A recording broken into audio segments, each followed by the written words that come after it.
Please get ready for dictation of exercise number 15 from Progressive Magazine of May 2023. 5 seconds. I am extremely happy to be here with all of you at the International Day of the Disabled Persons. This occasion signifies the triumph of the human spirit, and India joins all other nations in saluting it. I extend my hearty congratulations and greetings to the winners of the national awards for the welfare of people with disabilities this year. These national awards recognize the outstanding achievements of these persons with different abilities. They symbolize that disability is no impediment to attaining excellence and that disabled people are second to none in any activity. I would like to felicitate the awardees in all categories, especially the disabled persons whose extra dedication and courage have been recognized through this award. Equally important are the institutions and individuals that have helped bring persons with disabilities into the mainstream. I am pleased to see in this hall so many award winners and other dedicated persons who are themselves disabled or working for the cause of the disabled. Each of them has carved a place for themselves in their respective fields. India's history has had many people with outstanding abilities who transcended their physical limitations. The philosophy of sage Ashtavakara, the bravery of Rana Sanga, the poetry of Surdas are a cherished part of our heritage. Such people have been the torch bearers of our society, shedding light and bringing hope and courage to millions of people. Today, too, there are many talented persons in music, dance, painting, literature who have surmounted physical challenges to achieve their goal. For example, the artists so dedicatedly paint using only their foot and mouth and create such wondrous pictures. Ved Mehta, one of our foremost writers, cannot see. The National Award Day is an appropriate occasion for introspection and future planning. The task before us is challenging. We need to prevent disability. We also need to train and rehabilitate disabled people through education, training, and productive employment. Prevention and early detection of disability needs good health services. Nutrition, family planning, and immunization programs like the pulse polio have to be strengthened.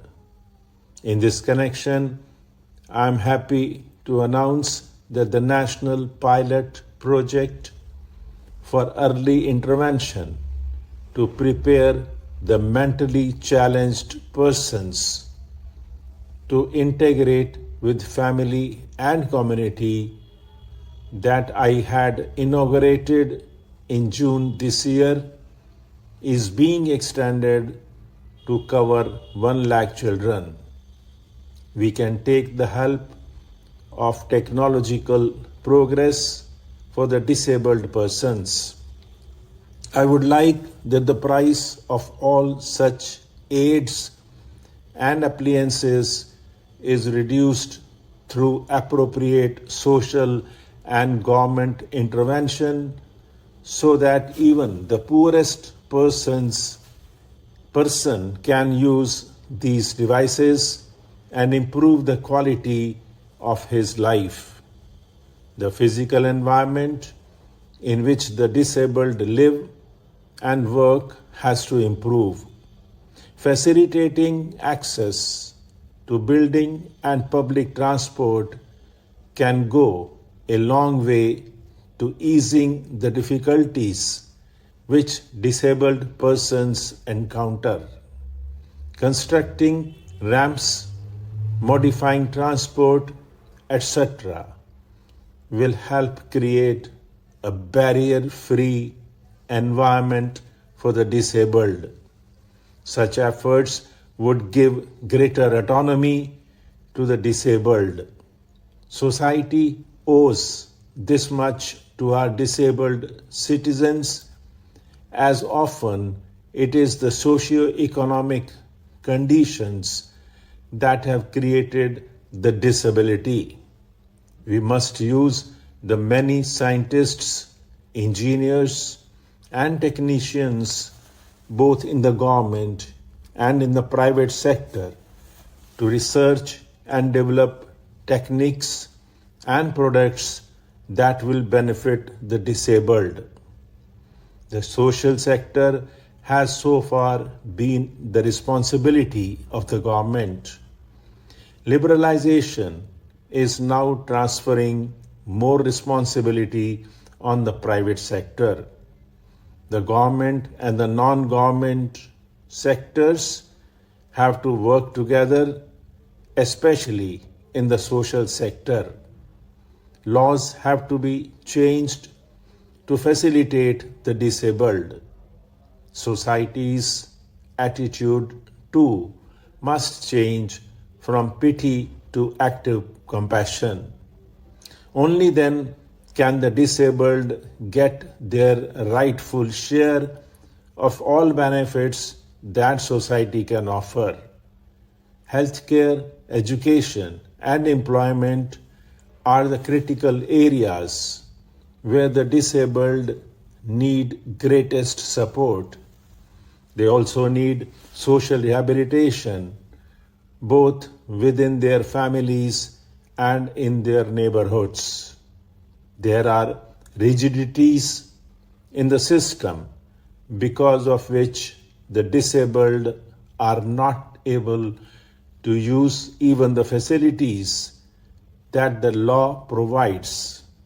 There are few facilities that will help them even cast their vote.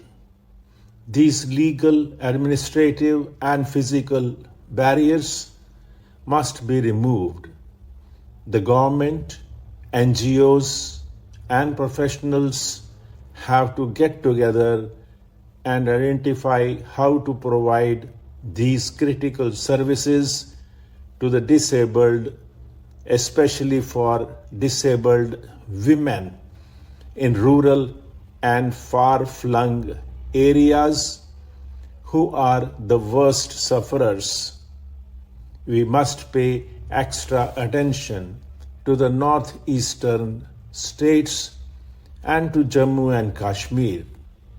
I again applaud today's awardees for doing so well in their chosen fields despite several odds. Their success is due not just to their indomitable spirit, but also to the wholehearted support of their family and community, which needs to be acknowledged. India has to work tirelessly to create a society where the disabled are fully integrated in the daily lives and in the hearts and minds of all of us.